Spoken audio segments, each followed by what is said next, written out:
तो 0 1 की प्रणाली पर ज़रा मुझे ये बताइए कि अगर मुझे 68 लिखना हो, क्या लिखना हो, 68 लिखना हो, तो इसको अगर मुझे बाइनरी में लिखना है, इसको मुझे अगर बाइनरी सिस्टम में लिखना है, बाइनरी सिस्टम में किन अंकों का इस्तेमाल किया जाएगा, सिर्फ 0 और 1 का। तो 0 और 1 का यूज करते हुए हम 68 को लिखना चाहते हैं, तो हम कैसे लिखेंगे?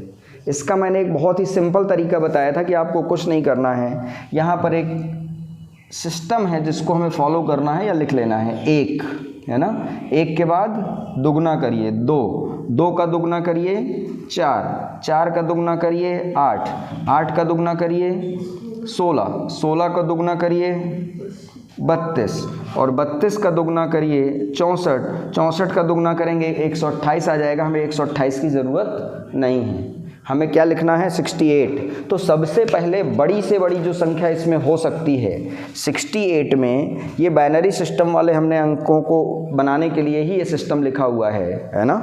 जहाँ पर भी अगर 1 लिख दिया जाएगा, मान लीजिए इसके स्थान पर 1 लिख दिया गया, तो उस 1 का मतलब क्या हो जाएगा, 2। अगर इस स्थान पर 1 लिख दिया गया तो उसका मतलब हो जाएगा 8। इस स्थान पर अगर 1 लिख दिया गया तो उसका मतलब हो जाएगा 8। और 0 अगर लिख दिया, क्योंकि 0 और 1 के अलावा कुछ हमें लिखना नहीं है। अगर मैंने 8 की जगह पे क्या लिख दिया, 0 लिख दिया यहाँ पर, तो उसका मतलब 0 हो जाएगा। लेकिन अगर 1 लिख दिया तो इसका मतलब क्या हो जाएगा, 8। क्लियर है। और हमें शुरुआत कैसे करनी है, इस 68 को अगर लिखना है तो हमें उस पूरी प्रणाली में हमें देखना होगा कि सबसे बड़े से बड़ा अंक इसका कौन सा है जो यहाँ पर लिखा हुआ है। तो इसमें से सबसे बड़े से बड़ा जो संख्या हो सकती है क्या बन सकती है, 64। तो 64, इसमें से हम 64 पहले लिख लेंगे। क्या लिख लेंगे, 64 को लिख लेंगे। अगर हमें 64 लिखना है तो 0 अगर लिखेंगे यहाँ पर तो इसका मतलब क्या हो जाएगा, 0। और 1 अगर लिख देंगे तो इसका मतलब क्या हो जाएगा, 64। इस 1 का मतलब क्या हो गया, 64। यहाँ से यहाँ तक हमें सारे डिजिट्स ही भरने हैं, 0 1 0 1। बस देख लेना है कहाँ पे 1 भरना है, बाकी कहाँ पे 0 भरना है। क्लियर है। अब देखिए, अगर 64 हमने लिख दिया तो इसमें से 64 तो लिख दिया हमने ऑलरेडी, यहाँ पे 1 लिख दिया 64 की जगह, इसका मतलब इसमें से 64 हट गया, 64 लिख दिया मैंने, बचा कितना, 4 बचा। और 4 के लिए यहाँ पर अगर हम 1 लिख दें तो इस 1 का मतलब क्या हो जाएगा, 4 हो जाएगा कि नहीं हो जाएगा, हो जाएगा। बाकी सब की जगह पे हम क्या लिख देंगे, 0 0 0। ये आपका 68 का बाइनरी सिस्टम में हमने लिख दिया। 68 को बाइनरी सिस्टम में कैसे लिखा जाएगा, ऐसे लिखा जाएगा। 68 को बाइनरी सिस्टम में लिखा जाएगा 1 0 0 1 0 0। आसान है, कठिन है, आसान है। फिर देखिए ध्यान से, अगर मैं कह दूं 1 0 0 1 0 0 लिख दिया मैंने, और इसको किस में बदलना है, आपको अंक में बदलना है, डेसिमल सिस्टम में बदलना है ना। इसको 1 0 0 और 1 0 0 ये बाइनरी सिस्टम में लिखा हुआ है। अगर हमें इसको किस में बदलना है, संख्या में बदलना है, तो हम क्या कर सकते हैं, तो इसमें हम ये कर सकते हैं कि ज़रा देखिए, इसका मतलब क्या होता है, 1 हमें लिखना ही नहीं। इसका मतलब क्या होता है, 2। इसका मतलब क्या होता है, 4 के बाद 8 16 32 और 64। बाकी जगह पे तो 0 है। 0 का मतलब 0, हम यहाँ पर 1 लिखेंगे, 2 लिखेंगे, 0 से गुणा करेंगे 0 हो जाएगा, या उसका स्थानीय मान 0 होगा, कोई मतलब नहीं है। इसका स्थानीय मान 1 हो जाएगा, है ना, या इसका स्थानीय मान 4 हो जाएगा इस वाले 1 का। क्लियर है। तो 1 2 4 8 16 32 64, इस 1 का मतलब 64 है, और इस 1 का मतलब 1 2 4 यानी कि 4 है, बाकी सब 0 है ना। जोड़ दीजिए 64 और 4 68। क्या आ गया, 68 आ गया। तो देखिए, बाइनरी को हमने किस में बदल दिया, डेसिमल सिस्टम में बदल दिया। समझ गए, ठीक है। एक क्वेश्चन करके दिखाइए फिर जल्दी से। और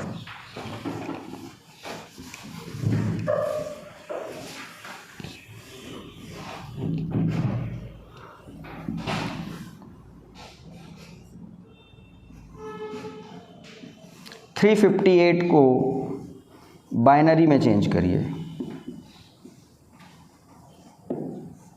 जल्दी से। 358 को बाइनरी में चेंज करिए।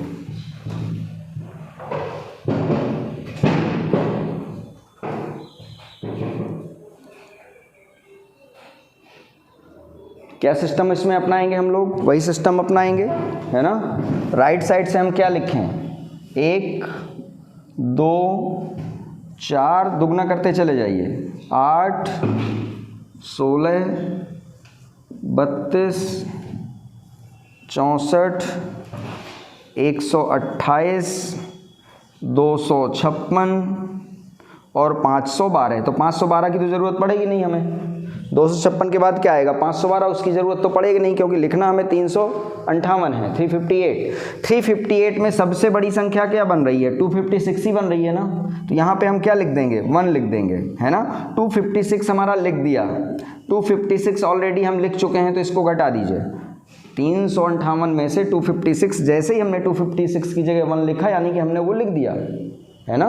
फिर ठीक है, इसमें से बचा कितना आपका 2, 5 में 5 गया 0 और 3 में 2 गया 1, कितना हुआ आपका 102। अब देखिए 102 यहाँ तो लिख नहीं सकते हम लोग 128 में, तो यहाँ तो कुछ लिखा नहीं जाएगा, इसकी जगह पे क्या हो जाएगा 0। 64 तो लिख सकते हैं ना, बड़ी से बड़ी संख्या 102 में क्या बन सकती है 64, तो हमने 64 के लिए 1 लिख दिया, यानी कि इस 102 में से हमने 64 और लिख दिया। तो अब बचा कितना, घटा दीजिए 64, कितना बचा 38, ठीक है, कितना बचा 38 बचा। अब देखिए 38 हमें लिखना है, तो 38 तो यहाँ पर कहीं पर है नहीं, लेकिन 32 तो है ना, 32 तो लिखा जा सकता है कि नहीं लिखा जा सकता है, बड़े से बड़ा लिखना है, इधर से चलना बड़े साइड से। अब ऐसा नहीं कि पहले 1 लिखिए फिर 2 लिखिए फिर ऐसे लिखते जाइए, तो दिक्कत हो जाएगी फिर, है ना। सबसे बड़ी से बड़ी संख्याएं जो लिख सकते हैं पहले वो लिखिए, इधर से इधर की ओर ट्रेंड करिए आप, क्लियर है, ठीक है। तो 38 में से हम क्या लिख सकते हैं, अब 32 लिख सकते हैं। जैसे ही 32 की जगह 1 लिखा यानी कि 32 हमने लिख दिया, है ना। तो 32 लिख दिया अगर, तो 32 घटा दीजिए, इसमें से 32 घटा दीजिए, क्या बचा आपका 6 बचा। अब हमें 6 लिखना है, तो ज़रा देखिए यहाँ 16, 6 तो नहीं यहाँ से लिख पाएंगे हम लोग, 8 यहाँ पर तो 6 नहीं लिख पाएंगे, लेकिन 6 में से बड़ी संख्या क्या है 4 हम लिख सकते हैं। तो अगर हमने 4 लिख दिया तो 4 घटा दीजिए, बचा क्या 2 बचा, तो 2 फिर से लिख देंगे, 1 लिख दिया 2 की जगह, तो क्या हो जाएगा इसका मान 2 हो जाएगा, कंप्लीट हो गया। 2 में 2 घट गया यानी कि 0 बचा, हमने पूरा का पूरा लिख दिया, 358 कंप्लीटली लिख दिया हमने। लिख दिया कि नहीं लिख दिया, लिख दिया। तो 358 का बाइनरी कोड क्या बना आपका, ये बना 358 का बाइनरी कोड, है ना। 358 का बाइनरी कोड क्या होगा 1011001110, है ना, ठीक है। अब अगर देखना है कि कैसे हम चेक करें, मान लीजिए बाइनरी कोड दिया हुआ, हमें दे दिया गया 1011000110, एक प्रश्न दे दिया, कह दिया गया ये किस संख्या के समतुल्य है। दार्शनिक प्रणाली में, डेसिमल सिस्टम में ये किस संख्या के समतुल्य है, तो हम कैसे करेंगे, इसका स्थानीय मान यहाँ शुरू करेंगे, 1 2 4 8 16 32 64 128 256, बस जोड़ दीजिए। जहाँ 0 0 है वो लिखने की ज़रूरत नहीं है, जोड़ के देखिए 358 आ रहा है कि नहीं आ रहा है, जोड़ के देखिए 358 आ रहा है कि नहीं आ रहा है। यानी कि बाइनरी अंकों को हम कैसे दार्शनिक प्रणाली में किसी संख्या में कन्वर्ट करेंगे उसको, ये भी हमने आपको बता दिया। कितना टाइम लगा हमें, नथिंग, कुछ भी नहीं, ठीक है। तो इस सिस्टम को आप समझ गए, वेरी गुड। कंप्यूटर में, तुम्हारे में कंप्यूटर आना है ना, आ सकता है, ठीक है। बाइनरी इंपॉर्टेंट है, जहाँ भी कंप्यूटर आना होता है वहाँ पर ये बाइनरी वाले क्वेश्चन ज़रूर पूछे जाते हैं या पूछ दिए जाते हैं, इंपॉर्टेंट सेक्शन है ये। मिटा दूँ अब, ठीक है।